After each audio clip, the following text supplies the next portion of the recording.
अवघ्या 22व्या वर्षी माझ्या माऊलींना समाधी दिलेली आहे. काय केलं जगाचा संसार सुखाचा व्हावा त्याकरता त्यांनी स्वतःचा त्या ठिकाणी काहीही न विचार करता या जगाचा अवघाचे संसार सुखाचा करेना अवघाचे संसार सुखाचा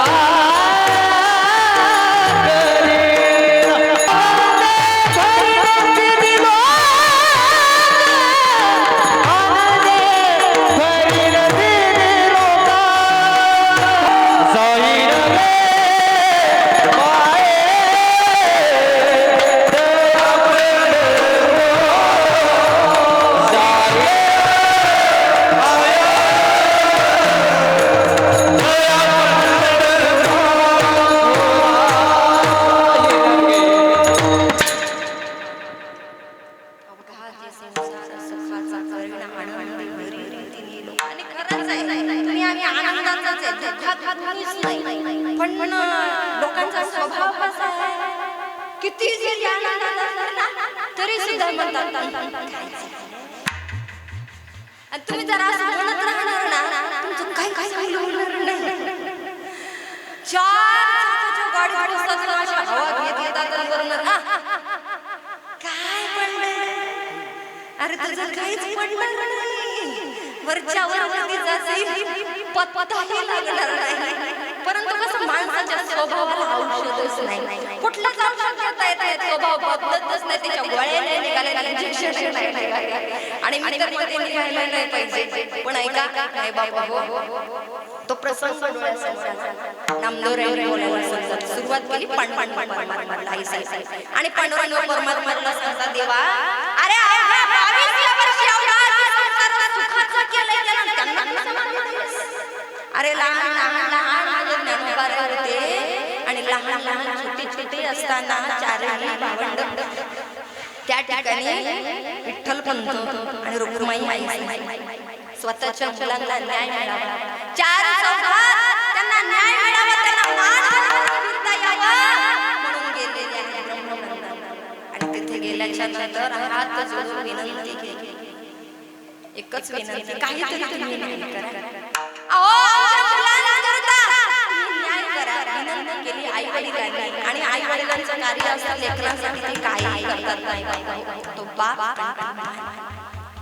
विनंती केली बराच विचार झाल्याच्या नंतर तिथं आता पत्र दिलं पत्र आताच्या भाषेत लेटर ते लिहून दिलं आणि त्यामध्ये न्याय घेतला विठ्ठलपंतांनी हातामध्ये न्याय पाहिला त्यावर ते लिहिलं होतं देहांत प्रायश्चित्त परत आणि घडी केल्याच्या नंतर रुक्मिणी आई साहेबांनी विचारलं मालक अहो काय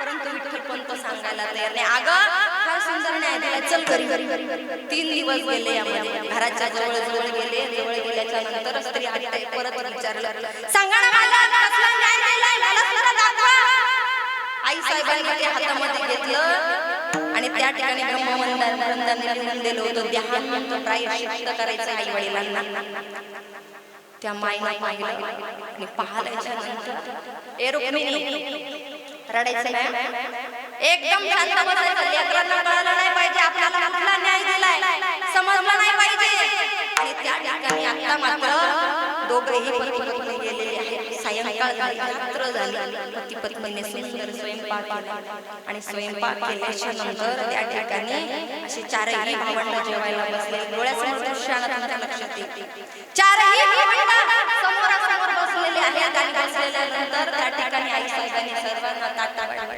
जेवायला वाढलं मुक्ताई बाजूला बसवली होती आई मला माहिती आहे ना तू 3 दिवस झाले गेली आणि तू आज सुद्धा उपवाशीच आहे चालू थकली असेल ग जेवणात सुद्धा बाळो तुमचा आधार द्या नंतर मी जेवते ए आई जेवणा माझ्या मुक्ताईने असा घास बाबा आणि तो घास भाजीमध्ये ठेवला आणि आई मनात विचार करत होती मुक्ते हा माझा शेवटचा घास कदाचित असू शकतो.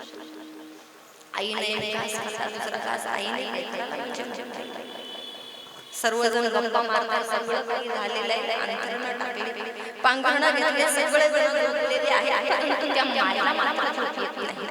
विठ्ठल पंतांना सुद्धा झोप येत नाहीये. विठ्ठल पंत आईसाहेब बाहेर गेले, बोलायला सुरुवात केली, म्हटले रुक्मिणी आई अगं लेकरांना बाप चालतो, परंतु माय असावी, तू थांब मी जातो. अहो तुम्ही गेला तर मला या जगामध्ये तुझंही कार्य जाण्यासाठी सुद्धा पालकांसोबत जायला पाहिजे. अगं आई मुलांसोबत थांब, अगं तू जरी असलीस ना कशी तरी माझी मुलं लहान छोटी होतील, परंतु आई थांबायला तयार आहे, ऐकायला तयार आहे. थोडासा वेळ गेला, अंथरुण टाकलेलं आहे, छोटे आई साहेब झोपलेले आहे. डोळ्यासमोर दृश्य आणा, माझ्या मुक्ताईने एक आईचा हात डोक्यावर घेतला, दुसरा हात आईच्या अंगावर टाकलेला, आईचा पदर मुक्ताईच्या अंगावर, त्या पदराची माया एवढी सुंदर आहे बाबा. तो पदर आळी अडचणीला उन्हामध्ये गेल्याच्या नंतर सावरून होतो, तोच पदर पावसामध्ये छत्री सुद्धा होतो, तोच पदर झोपल्याच्या नंतर पांघरुण सुद्धा होतो, तो मायेचा पदर टाकलेला.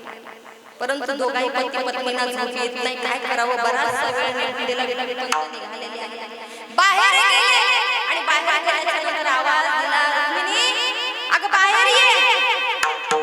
तो हात होता मुक्ताई आईचा, आईच्या अंगावर हळूच हात काढला, डोक्याखालचाही हात काढून घेतला आणि बाहेर.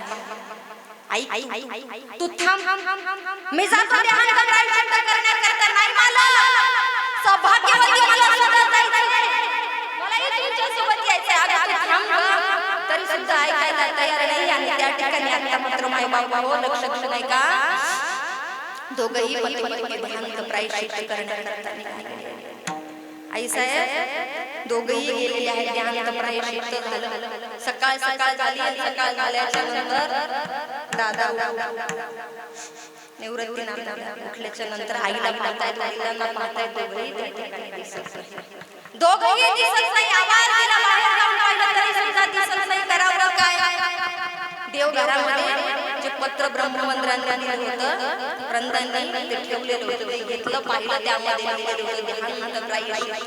आणि आई मुलांना सुद्धा लिहिलेलं होतं, अरे तुला या लेकराचा सांभाळ करायचा आहे. सोपान पटकन सुद्धा लिहिलं होतं, ज्ञानोबारायांसाठी सुद्धा लिहिलं होतं, सर्वांसाठी लिहिलं होतं. निवृत्ती दादाने पाहिल्याच्या नंतर सोपान पाटपाणी सुद्धा पाहिलं. नंतर ज्ञानोबाराय रचलेली आहे, ज्ञानोबारायाने सुद्धा पाहिलं. तिघांनीही रडायला सुरुवात केलेली आहे आणि रडत ज्ञानोबारायाने बोलायला सुरुवात केली. म्हटले दादा आपला जर रडण्याचा आवाज तिच्या कानावर जर गेला तर तीही फार तिला माहित नाही ऐकतंय, वडील कुठे माहित नाही. बराचसा वेळ निघून गेला, मुक्ताई आईच्या सुद्धा उठल्या आणि त्याच्या नंतर आईला आवाज दिला, ए आई कुठे आहेस तू आई. परंतु माय ती आई राहिली नव्हती, उठून बाहेर गेल्या, आजूबाजूला सगळीकडे पाहिलं, पाटील परंतु कुठंच आई दिसत नव्हती. खूप वेळ निघाला. दादा आई दादा सांगा ना मला आई. कोणीही प्रश्नाचं उत्तर द्यायला तयार नाही. पूर्ण गाव फिरले, कुठंच आई खूप वेळ निघून गेला. हळूहळू लहानाची मोठं लेकरं होत आहेत आणि होत असताना समोर एक प्रसंग येतो. तो प्रसंग म्हणजे असा आहे, 3 दिवस झाले लेकरं उपवाशी लेकरांनी माझ्या ज्ञानोबारायाने जोडी हळूहळू गावामध्ये गेलेली आहे. कोणीतरी मला विचारत येईल का, आपण सर्वसाधारण माणसं, आपल्याला जेवायला 55-50 जेवण बनवतो माझ्या ज्ञानोबारायाने. परंतु तेच ज्ञानोबाराय 750 वर्षापूर्वी 4-8 दिवस उपवास राहिलेले आहे. हे उपकार ज्ञानोबारायांचे तुमच्यावरती माझ्यावरती. जोडी बसली माई भिक्षा माई भिक्षा नाही, परंतु कोणीही भिक्षा द्यायला तयार नाही का? कारण काकाजीने सांगितलं होतं, या या या या या संन्यासाच्या कारखान्यात कोणी जरी भिक्षा दिली तर त्यांना सुद्धा गावाच्या बाहेर काढण्यात येईल. सगळं काही झालेलं, कोणी भिक्षा द्यायला तयार नाही, परंतु गावात मंगेश बाबा वयस्कर म्हातारी होती. त्या म्हातारीनं मागच्या दारात, ए बाळा इकडे इकडे इकडे इकडे चल. माझे ज्ञानोबा रायला गेल्याच्या नंतर थोडंसं पीठ त्या म्हातारीने माझ्या ज्ञानोबाच्या झोळीमध्ये एवढी आनंदाचा आज माझी मुक्ताची आज माझी मुक्ताई जेवढा आनंदाने मारत निघाली, परंतु काकाजी रस्त्यामध्ये भेटले. काकाजी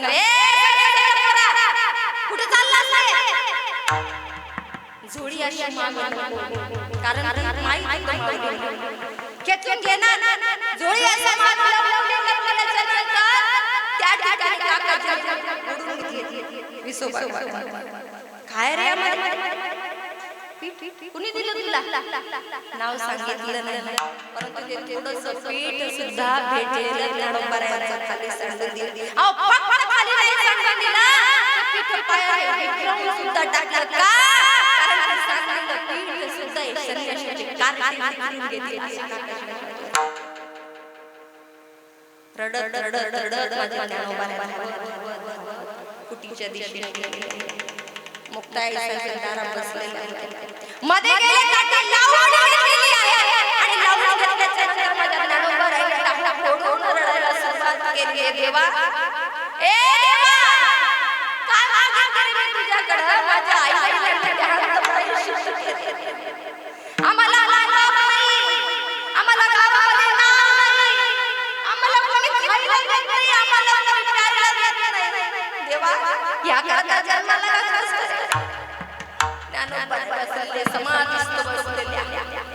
बाहेर दादा ए दादा दादा ए दादा दादा ए दादा तुला माझ्या शब्दाचे दादा दादा तयार आहे. ए दादा तू योग्यांची माऊली साधकांची माय योगी बाबा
अरे या लोकांचा जर दादा तो विचार करत बसला, या लोकांचा स्वभाव असा आहे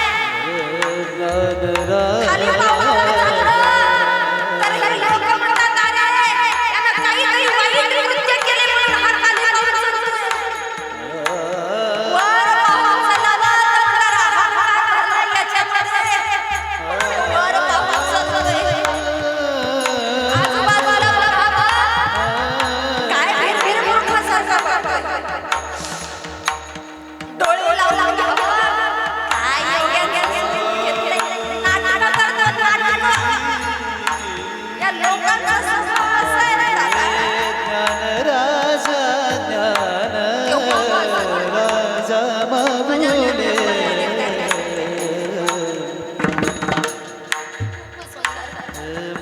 एक दिवस असा आला नाही बाबा, माझ्या माऊलींना मांड खाण्याची इच्छा झाली.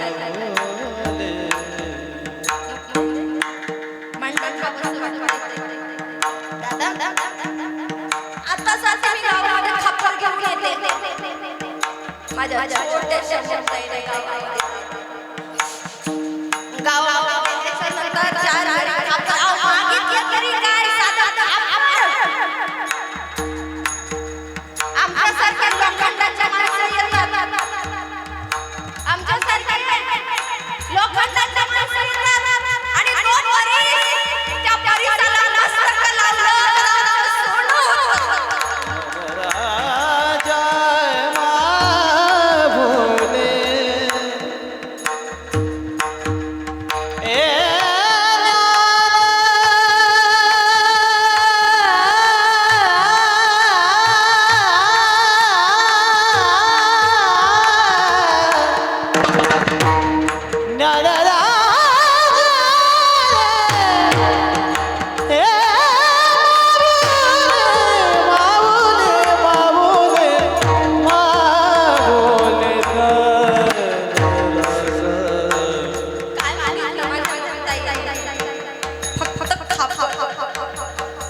मला कोणीतरी खबर एक घरी मागितलं दिलं नाही, दुसऱ्या घरी गेले परत मागितलं आई साहेब माझ्या दादांना आतापर्यंत मला काहीच मागितलं नाही हो. माझ्या दादाला खटखटचे झाले खबर द्या. कोणाची विठ्ठल पलपलांची. विठ्ठल पलपलांची माझ्या दारात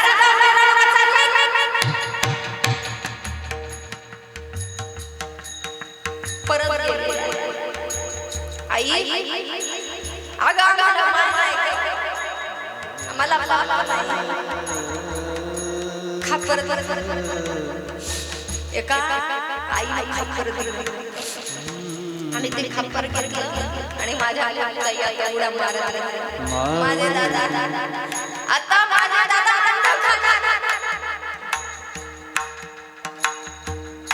काका आणि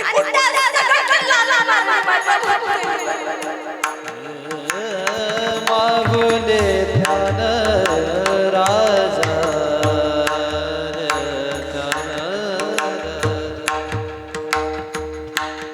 खापराचे तुकडे तुकडे झाले. काका विनंती करते हो, वाटलं तर पाया पडते, खापर घेऊ दे मला.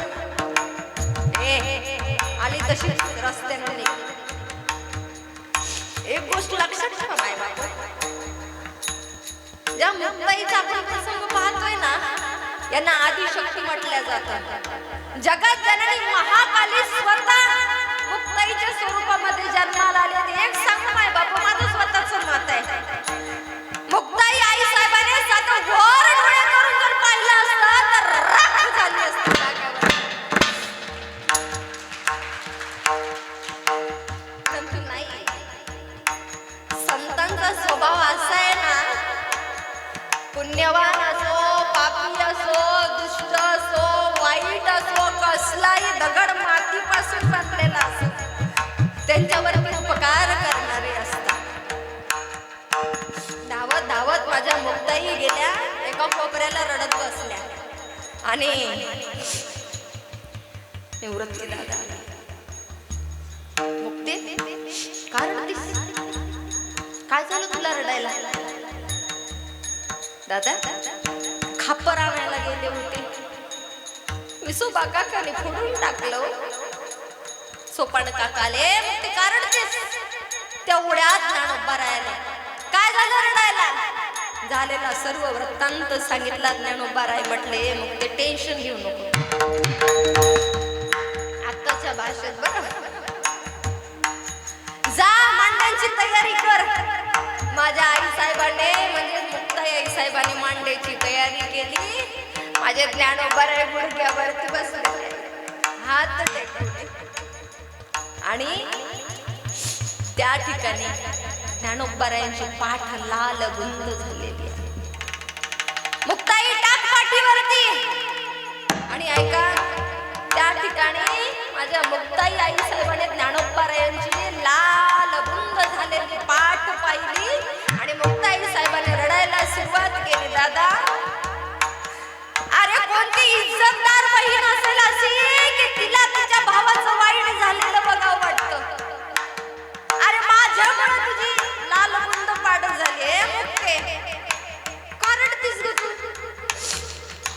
अगं, जेव्हा तू मांडं टाकलंस आणि माझ्या पाठीवरून हात फिरवला ना, कधीच माझी पाठ शांत झाली. नको रडू, मांडणं तयार केलं, सर्वांनी खाल्लेले आहे. फार सुंदर प्रसंग समोर माहिती आहे. सुंदर ओवे लिहायला सुरुवात केल्या, ग्रंथ लिहायला सुरुवात केलेली. सुंदर छोटासा ग्रंथ तुमच्यासाठी माझ्यासाठी हरिपाठ माझ्या ज्ञानोबारायांनी लिहिलेला आहे. भिंत चाललेली आहे, रेड्यामुखी वेद सुद्धा बोलवलेले आहे. एवढं सगळं माझ्या ज्ञानोबारायांनी केलं आणि केल्याच्या नंतर आता मात्र शेवटचा क्षण माझ्या ज्ञानोबारायांनी निवृत्ती दादांना बोलायला सुरुवात केली. दादा, तुम्ही गुरुस्थानी आहात आणि तुम्ही गुरु आहात. मी तुमच्या समोर आज वाढणार आहे. माझी एकच इच्छा आहे, आता न डोळा देखील या आम्हाला बस झालं म्हटले, सगळं काही झालं. समाधी घेण्याची इच्छा, समाधी घेण्याची इच्छा. एवढा शब्द कानावरती पडला, सर्वांनी रडायला सुरुवात केली. मुक्ताई म्हणत होते, काही नाही, उगाच थोड्या पुरतं ज्ञानोबाराया बोलत असतील, बाजूला गेल्या. परंतु पुन्हा तो शब्द कानावरती टाकला, दादा, मला समाधी घेण्याची इच्छा आहे. मंगेश महाराज निवृत्तीनाथ बाबा, निवृत्तीनाथ आयुष्यात दोनदा सरडले. कधी कधी ज्या वेळेस माझ्या ज्ञानोबारायांनी शब्द कानावरती टाकले, मला समाधी घ्यायची, तेव्हा आई वडील तेव्हाही रडत नाही. आणि दुसऱ्यांदा म्हणजे ज्या वेळेस माझ्या ज्ञानोबारायांनी समाधी घेतली त्यावेळेस असं सांगितलं जातं, संतांच्या मुखातून ऐकलेलं आहे. शब्द कानावरती पडले आणि तो दिवस म्हणजे कालचा दिवस उजाडला. सर्वजण पंढरपूरवरून वापस आलेले आहे. इकडं आली जशी चर्चा झाली सगळीकडं, ज्ञानोबाराया समाधी घेणार, ज्ञानोबाराया समाधी घेणार, सर्व बघण्याकरता आलेले आहेत. काही बघण्याकरता आलेत, आता इथे तसंच आहे, काही बघायला आलेत, काही दर्शन करायला आलेत, काही उगाच आनंद घ्यायला आलेले आहेत. सगळेजण आले, बघायला आले, ज्ञानोबाराया समाधी घेणार आहेत म्हणून काही दर्शन करण्याकरता आलेले आहे. सगळीकडे चर्चा झाली, सर्वजण त्या ठिकाणी जमा झालेले आहेत. आणि जमा झाल्याच्या नंतर आता मात्र माझे ज्ञानोबाराय निवृत्तीनाथ त्या ठिकाणी तो क्षण म्हणजे परवाचा येणार आहे. तो क्षण इंद्रायणीमध्ये स्नान करण्याकरता गेलेले आहे. त्या ठिकाणी माझ्या निवृत्ती दादाने ज्ञानोबारायांचा हात धरला. देव निवृत्ती तीर्थावरती स्नान करण्याकरता नेले. असं सांगितलं जातं, जगातले सर्व तीर्थ या ठिकाणी आलेले, सर्व गंगा स्नान केलं माझ्या ज्ञानोबारायाने. आणि स्नान केल्याच्या नंतर सर्व संत मंडळी आजूबाजूला उभी आहे. सर्व संत मंडळी ज्ञानोबारायांची रथावरती बसले, म्हणजे रथयात्रा काढली. रथावरती माझे ज्ञानोबाराय बसलेले, सर्व संत मंडळी मागे मागे मागे मागे मागे मागे चालत आहेत. आणि समोर गेल्याच्या नंतर ज्या ठिकाणी माझ्या ज्ञानोबारायांना समाधी घ्यायची ना, ती जागा स्वच्छ केली. जागा स्वच्छ केली. कोणती ती जागा? तर कालोके काल महाकाल सिद्धेश्वरनाथ, ज्या ठिकाणी नंदी असं म्हणतात, तिथे भुयार आहे. आणि खरंच आहे, तिथे गेल्याच्या नंतर स्वच्छ जागा वगैरे केलेली आहे. सर्वजण तिथे गेले. समाधीला माझे ज्ञानोबाराय बसणार. दादा येतो मी आता, मुक्ते येतो मी आता. माझे ज्ञानोबाराय बसणार.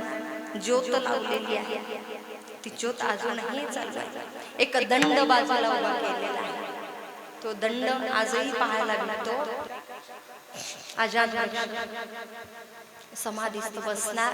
तेवढ्यात एका बाजूला परमात्मा आहे. दुसऱ्या बाजूला माझे नामदेव महाराज आहेत, निवृत्ती दादा, सोपान काका, ताई सर्वजण पाहतात आणि बघत बघत टाकू फोडून सर्वांनी रडायला सुरुवात केली. मुक्ताई रडते, उठून सुद्धा बसता येत नाही माझ्या मुक्ताईला. त्राण राहिला नाही जीवामध्ये, असं वाटतं दुसऱ्या क्षणाला जीव निघून जाईल, प्राण निघून जाईल, अशा माझ्या मुक्ताईची अवस्था झाली. निवृत्ती नाथ सुद्धा रडत आहे. असं म्हणतात नामदेव राय तर अशी अंगणात होते, अंगणात गेले धावत धावत आणि तिथं लोळणच घातली.